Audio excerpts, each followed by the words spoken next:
Okay, what I'm going to show you is the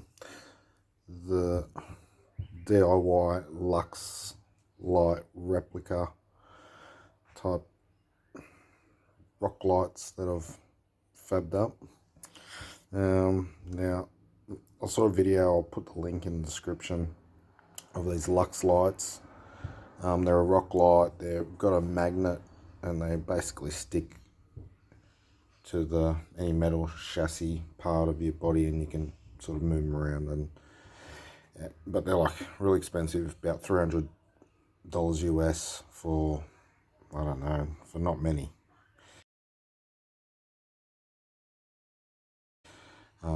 It's too much for me, so I was thinking about a way I could do it cheap, and this is how I've done it. See how I go. This is the basic finished product that I've done so far. I've had a few different goes, and so this is the way that seems to be the best. Let's just set up like that. It's got a couple of magnets. So these are the magnets. They're 10 mil by 20 by 5. They're like a really strong magnet, like you can see. Yeah, so they, and like just here you can see once they get they're really strong. They won't move.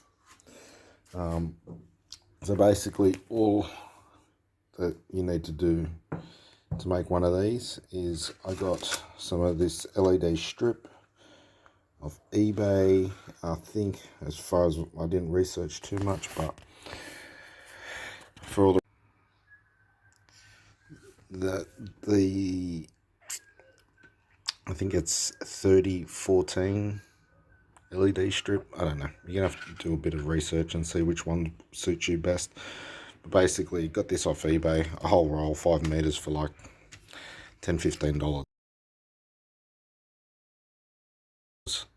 I got like a 20 or 30 of these magnets for about $20. I'm using some heat shrink. It's 12 mil and it's the dual wall, and so it's a bit thicker, and it's got the glue. It's the one that's got a bit of glue on the inside, so it's sort of a little bit stronger. And also these connectors, terminals. These are not necessary. You could probably solder wires onto the end of these LED strips, but for the purpose that I find that these have been working better than I did try and solder some up. I wasn't happy the way it turned out. Alright, so the way I'm doing it is, as you can see in these LED strips, try and get a good close look. You've got your terminals, so they terminate here, and that's, so there's one, two, three lights per circuit. So you can put like, that's one, that's two. So basically, when you've got to cut it, you're cutting it on these connectors here. You can see, I don't know if you can see, but there's a little pair of scissor marks there, and you cut. I've been making using like 2 of these little circuits to make one light. It's up to you how many you want to use. So basically, how we do it, I cut it halfway on the mark.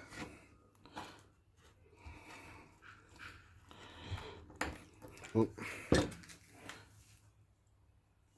And that's where we're at.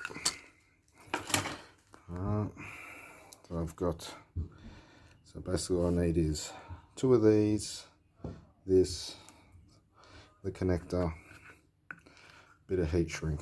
Alright, we'll go from there. Right. So what I need to do is, because these are this is a waterproof LED. It's got a bit of rubber, like you can, I'm not sure if you can see, but you can sort of see there's rubber, like a half moon, bit of clear rubber or silicone, whatever it is. I need to cut that back a little bit so I can get the connections. So that exposes the copper for the terminals. So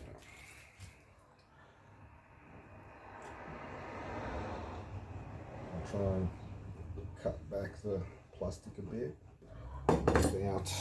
without cutting all the way through. I'll try and bend it and just try and peel it back. Sometimes it comes off clean, sometimes it leaves a bit of plastic behind. So that time not so clean, so I've got to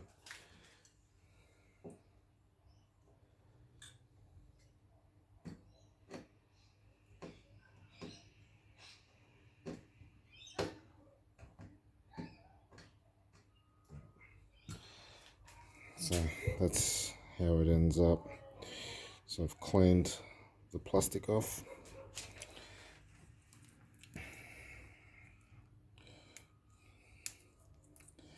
Now with these, I have a terminal, obviously red's positive, black negative. On these strips, see I've already made a mistake. So on these strips, there's a positive and negative as well. On this, the positive's on the top. It's hard to see. Positive's on the top at the moment, negative's on the bottom, and that's not really going to work out. So I actually needed to go the opposite end and have the positive at top. So I'll have a second go.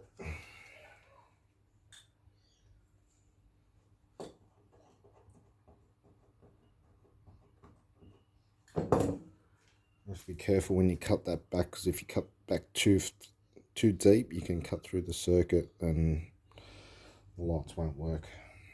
Okay, so we've got it the right way now, negative at the top, and it just slips under these tabs. Sometimes it's a little hard to get them underneath, and I'll just pry these up a little bit so they're not too tight, because it's a little bit flimsy, this tape.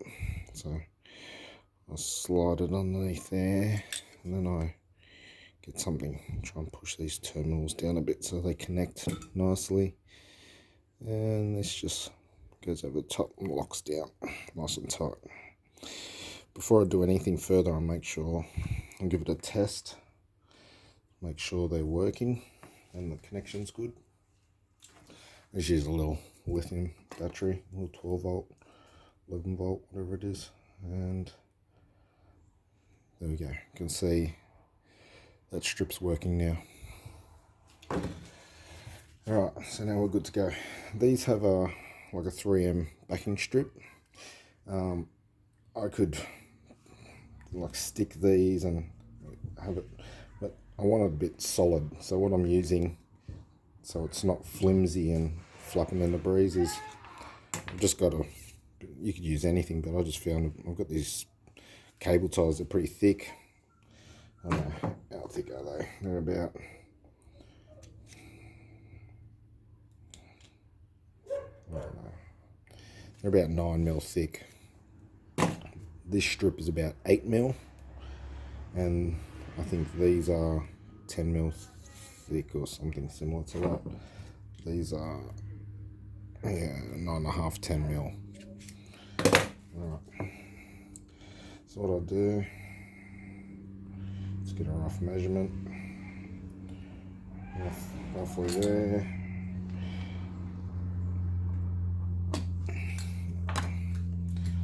So that's it.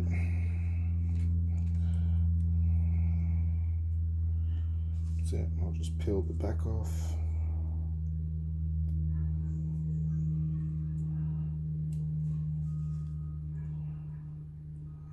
Stick it on.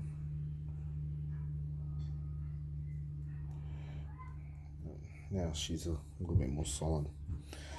Alright, so now I need some way to connect these magnets. So I cut a Biz 12mm heat shrink. I cut it long enough so it covers over this, so it holds this down tightly.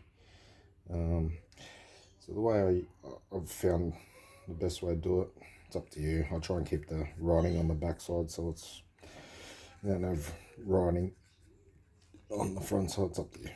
Doesn't really make a difference. So I slide it through, so I can slide this through. So push it through till I can sort of see. I'm going to leave a little bit at the end so I can seal it up. I think 2 magnets is fine for these. You could put 3, but I think it's overkill. I think 2 of these magnets, they're pretty strong. It's not going to go anywhere. And let's push it down, roughly to the end. Doesn't sort of close. And this one, I keep sort of to the top a bit more. So I got 2 here. Bit of heat shrink, and then I'll just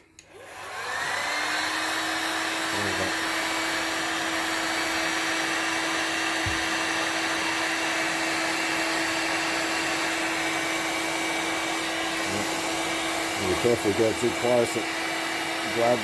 That's how strong it is.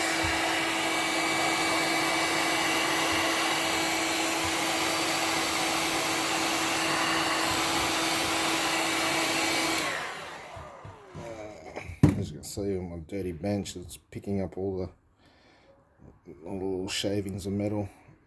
I push this, and so you can see all the glue. So just to keep it a bit more watertight, get rid of all this, all those metal shavings. It's picked up. It's a bit of a pain. Alright. So the reason I put this on, and then basically what I need to do now is figure out where the holes are to cut out. You have to do this after, because if you try and do it before, if you try and cut the heat shrink, it just opens up and it won't be tight. It just opens up. It's not really good. So as you can see, they're the 2. Sorry, the lighting isn't great. There are our 2 magnets there. Now I need to figure out where to cut out these holes. The way I do that is I just get a bit of the strip and sort of just tie it up. Get a rough idea.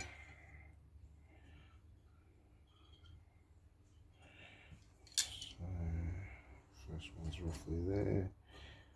So I just cut little squares out of the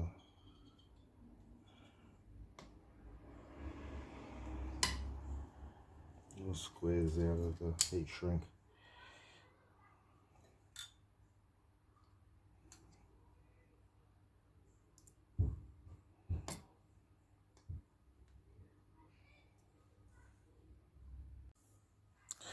Okay, so that's done.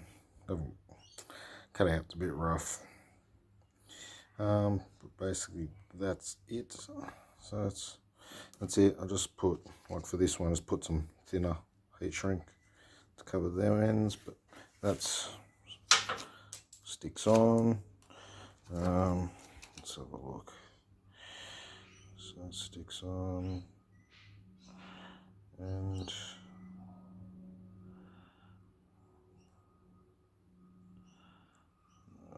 can't just one-handed.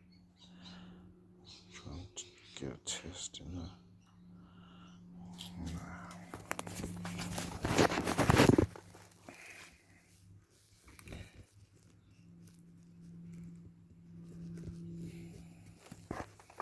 So you can see, that's how it is. Fairly bright. Let's have a look. So, and as you can see, you stick it up under here. Yeah, just sticks. Then I just route it.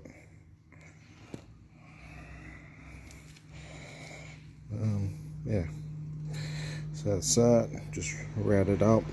Put a switch. So at the moment I've got one.